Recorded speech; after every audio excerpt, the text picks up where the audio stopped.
Bismillah ar-Rahman ar-Rahim. Assalamu alaikum, ladies and gentlemen. Today I'd like to introduce you to a very unique contribution of Ustaz Imam Hameed Uddin Farahi, which he has made in correcting wrong translation of the Quranic verse فَبِأَيِّ آلَاءِ رَبِّكُمَا تُكَذِّبَانِ, which is of course the verse of Surah Ar-Rahman, and all of us generally are very well aware of this verse.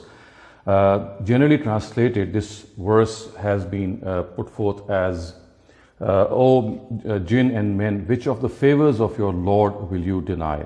The word Allah, which is actually the plural of ilyun, has been translated by almost all our exegetes as favors of God. And in fact, all the lexicographers, all compilers of ancient dictionaries have actually translated the word ilyun or Allah as favors, and hence this is a very, very common translation. Ustaz Hameed Uddin Farahi has had his own, of course, a very vast eye and a very keen and a discerning mind regarding ancient Arabic literature. And remember that ancient Arabic literature itself is a source of the lexicographers to compile a dictionary. It is from that ancient tradition that compilers of dictionaries actually take the meanings of words. It is here that he corrected actually these lexicographers and said that the word Allah is wrongly translated as favors. It is not correct. It has a much wider connotation and includes miracles, majesties, marvels, signs, power, feats. All these meanings are included in the word Allah, and he has actually cited parallels from ancient Arabic literature and told us how the various poets of ancient Arabic literature would use this word in these different meanings. And because the feats and majesties and marvels of the Almighty generally manifest themselves in the form of favors for mankind, or gifts from mankind, or blessings for mankind, hence this has led to this general consensus that the word Allah is only means favors, which as I've just pointed out, is the correction that he has made. And this is a huge contribution, dear viewers, because of the fact that, in my humble opinion, there is a place in the Quran itself, in fact, a couple of verses within Surah Ar-Rahman, which actually do not accept this meaning of favors the way we generally see our interpreters doing so. Thus, for example, the verse within Surah Ar-Rahman which says that the wrongdoers shall be thrown into hell through their foreheads and through their feet and legs.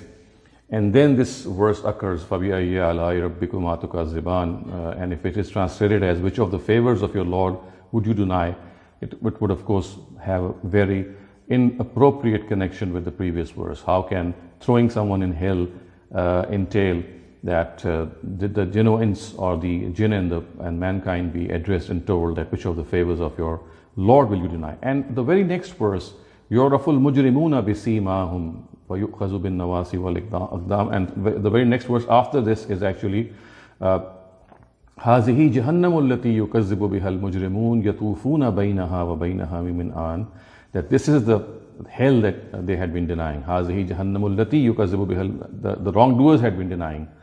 يَطُوفُونَ بَيْنَهَا وَبَيْنَ حَمِيمٍ آنٍ, and now they will circulate between it and its boiling water. And then the words are فَبِأَيِّ آلَاءِ رَبِّكُمَا تُكَذِّبَانِ. So a mention of people being burnt in hell, and then the translation that which of the favors of your Lord, which of the blessings of your Lord will you deny? Again, it's a very, very far-stretched, in fact, an inappropriate translation. So the Quran itself also does not accept the translation of blessings or favors at all places, which again is an indicator that something is wrong, and perhaps there is some deficiency in the meaning of the Quranic word, which is generally cited by our lexicographers, the compilers of our dictionaries, and of course our exegetes.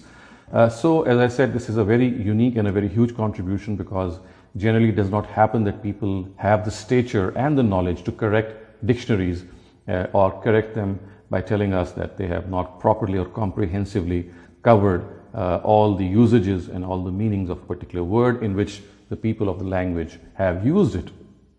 Viewers, Ustaz Hameed Uddin Farahi was not able to write a translation of Surah Ar-Rahman.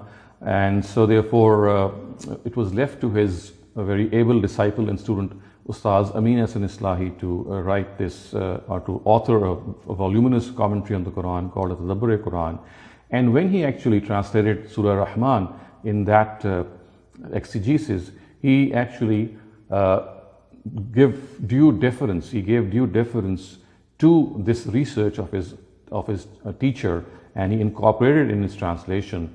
And in the corpus of the surah, wherever the verse "Fabi ayyi ala'i rabbikuma tukazziban" occurred, he translated the word "ala" in accordance with these various meanings, as would be more appropriate according to the previous verse.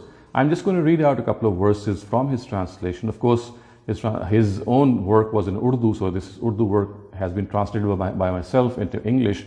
But just to give you this idea how the word "ala" has been translated differently by him, by Ustaz Islahi, keeping in view the research of his own Ustaz Farahi, so that this variation in this word could be incorporated and also understood.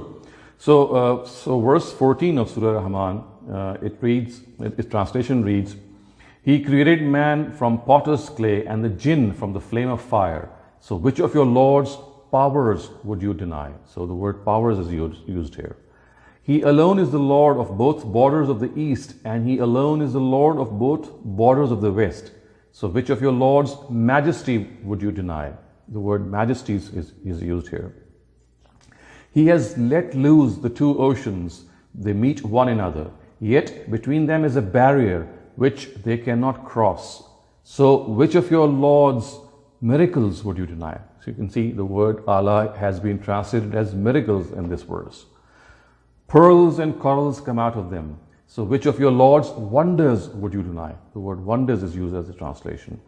"In his control are ships which are like mountains rising above the ocean.